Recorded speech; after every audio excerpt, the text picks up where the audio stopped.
Oke, sekarang kita lanjutkan faktor penghambat hubungan kerjasama antara negara-negara ASEAN. Yang pertama adalah perbedaan ideologi antara negara ASEAN. Suatu negara itu mempunyai ideologi yang diyakini oleh negara tersebut.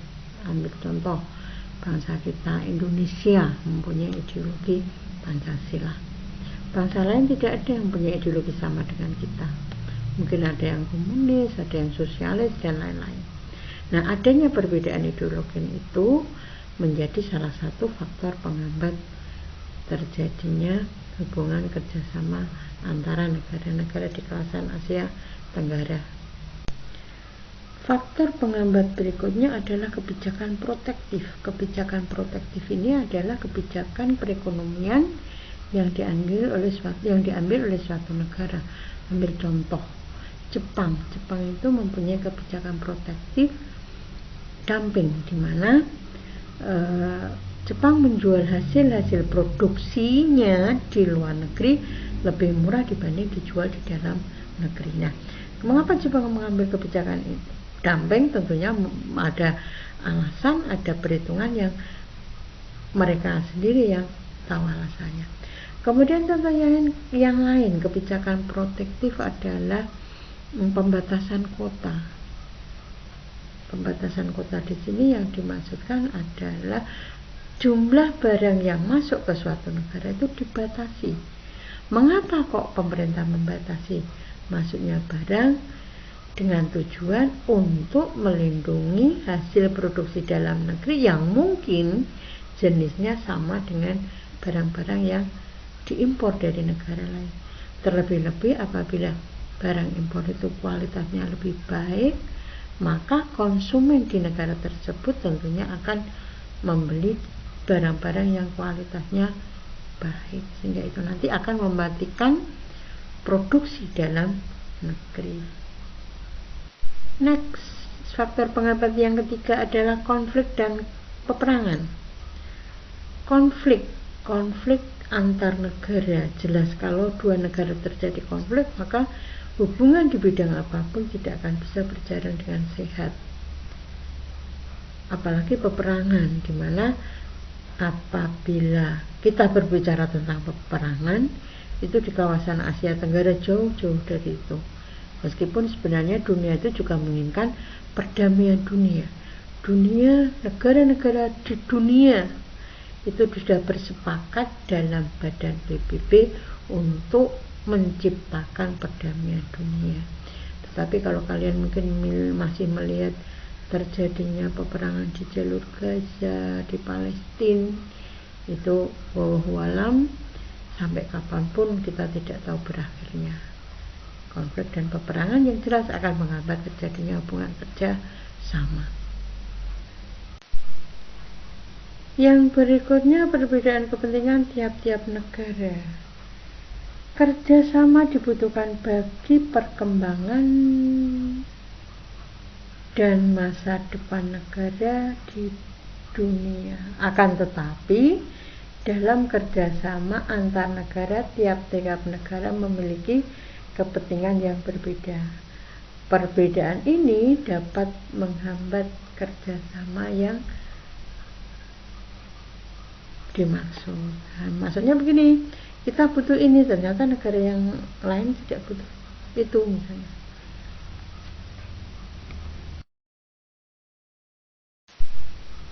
Bentuk-bentuk kerjasama yang perlu kita ketahui antara negara-negara ASEAN itu yang pokok adalah di bidang ekonomi, kemudian di bidang sosial, di bidang politik dan keamanan, di bidang budaya, dan di bidang pendidikan. Nah, contohnya apa? Kita cari satu persatu. Di bidang sosial misalnya.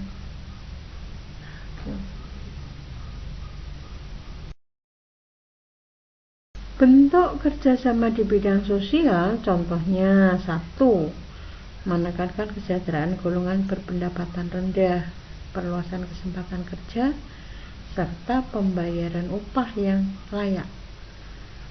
Yang kedua, membantu kaum wanita dan pemuda dalam usaha pembangunan.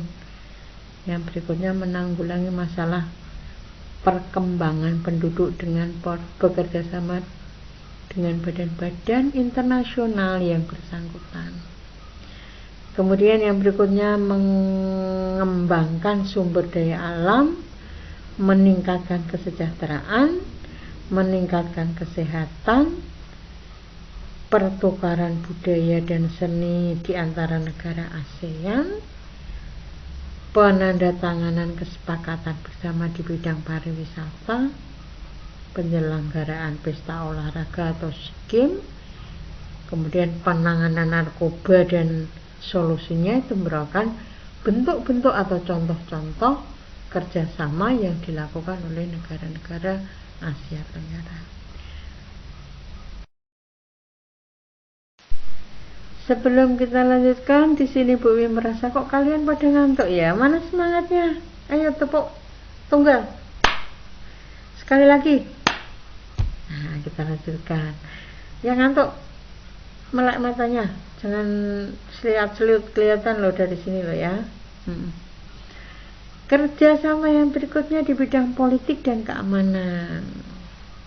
Contohnya, ada traktat, ada konvensi ASEAN, ada pertemuan para menteri pertahanan, ada penyelesaian sengketa laut di Cina Selatan, kerjasama pemberantasan kejahatan lintas negara, dan kerjasama di bidang hukum. Nah, itu beberapa contoh kerjasama di bidang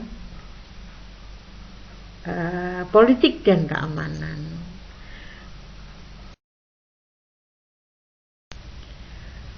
Pengertian interaksi antara negara ASEAN di sini yang dimaksudkan adalah sebagai hubungan timbal balik, melibatkan aksi dan reaksi. Jadi ada aksi dan kemudian ada reaksi yang terjalin di antara dua atau lebih negara di kawasan Asia Tenggara. Jadi tidak hanya terbatas dua, bisa lebih dari dua, yang didukung oleh dua faktor, yaitu persamaan dan perbedaan. Bentuk kerjasama berikutnya adalah penawaran beasiswa pendidikan. Nah, beasiswa ini tentunya bagi kalian bukan hal yang asing ya. Anak-anak yang cerdas, anak-anak yang mempunyai kemampuan lebih biasanya diberi kesempatan untuk belajar ke sekolah yang dia mau untuk agar meningkatkan kemampuan akademisnya dengan tidak mengeluarkan biaya, artinya biaya ditanggung oleh pemerintah. Yang berikutnya lagi adalah memanfaatkan beasiswa untuk belajar di berbagai universitas. Nah, universitas di sini tidak terbatas pada universitas yang ada di dalam negeri saja, tetapi bisa jadi kesempatan ini didapatkan oleh para pelajar untuk belajar di negara-negara, universitas negara yang lain, tentunya dengan kesepakatan. Nah, mungkin tukar mahasiswa atau tukar pelajar untuk saling mendapatkan ilmu. Olimpiade di bidang pendidikan ini merupakan contoh berikutnya. Olimpiade itu adalah semacam perlombaan, semacam adu kemampuan. Yang berikutnya adalah olimpiade di bidang pendidikan. Olimpiade ini adalah semacam perlombaan adu kemampuan di bidang pendidikan. Nah, biasanya olimpiade itu diawali pada tingkat pendidikan yang paling dasar. Nah, contohnya kalian nanti apabila mempunyai kemampuan di bidang menguasai ilmu sosial, maka Bu Umi berani mengirimkan kalian ke Purwodadi apabila ada Olimpiade Sains. Biasanya ada IPA, IPS, Matematika, Bahasa Inggris. Maka kalian belajar IPS yang sungguh-sungguh ya, biar nanti kalau ada lomba kalian saya tunjuk untuk mewakili SMP Negeri 1 Karangrayo ke Purwodadi. Kalau ke Purwodadi menang, nanti tingkat provinsi menang, nanti pada nasional selebihnya gitu. Maka semangat, kalian harus belajar dengan sungguh-sungguh. Berikutnya bentuk atau contoh kerjasama di bidang pendidikan adalah mensinkronisasi standar ijazah. Itu artinya ada penyamaan, bukan penyamaan tetapi ada pengakuan. Misalnya kalian sekolah di Indonesia, kebetulan orang tua kalian mendapat tugas ke Thailand misalnya. Kalau di sini kalian kelas 5, mungkin bisa jadi di sana tidak ada kelas 5 atau mungkin jenjang pendidikannya tidak sama, tetapi kualifikasi materinya itu distandarkan, dipodokke gitu mungkin. Nah, mungkin seperti itu pemahaman Bu Umi. Kemudian yang berikutnya pertukaran pelajar. Pertukaran pelajar itu sering terjadi kalau kalian sekolah di kota-kota itu, Semarang lah, katakan Semarang itu sudah pertukaran pelajar SMA itu sudah banyak. Bahkan dulu pernah, ini pengalaman anak saya di SMA Negeri 5 Semarang, satu kelas itu ada orang Amerika. Nah, orangnya gede, wah gitu. Kemudian yang berikutnya adalah peningkatan ilmu pengetahuan di kalangan pemuda. Nah, peningkatan ilmu pengetahuan itu tidak sebatas pada lembaga pendidikan saja. Pemuda kita ada yang berkesempatan untuk belajar pada tingkat tinggi, ada yang tidak mempunyai kesempatan, itu karena terbatas pada ekonomi atau terbatas pada apa. Yang jelas bahwa meningkatkan ilmu pengetahuan bisa dilakukan di berbagai macam jalur. Misalnya di Karang Taruna, dididik apa, dididik mesin, menjahit, atau mungkin keterampilan yang lain, atau mungkin adanya lembaga resmi pemerintah yang disebut dengan LPK. Itu menampung para pemuda-pemuda kita yang tidak berkesempatan untuk mengenyam pendidikan tinggi, tetapi dibekali semacam keterampilan agar bisa menantang masa depannya.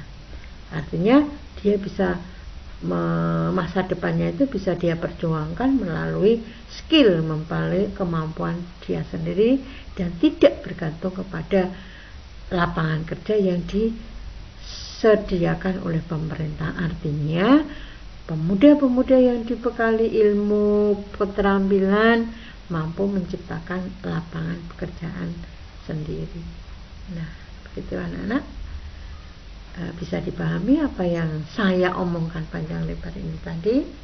Kalau misalnya kalian masih bingung, mungkin bisa diulang di atasnya, dibuka lagi sampai paham. Dan apabila nanti kalian menemui kesulitan dan tidak paham, bisa menulis di kolom komentar. Bisa nulis di kolom komentar. Nanti kalau saya buka, insya Allah akan saya jawab. Ini Bu Mi tidak bisa mudeng pora, paham ndak? Kalau langsung mungkin bisa begitu. Baik anak-anak, selamat memahami apa yang Bu Umi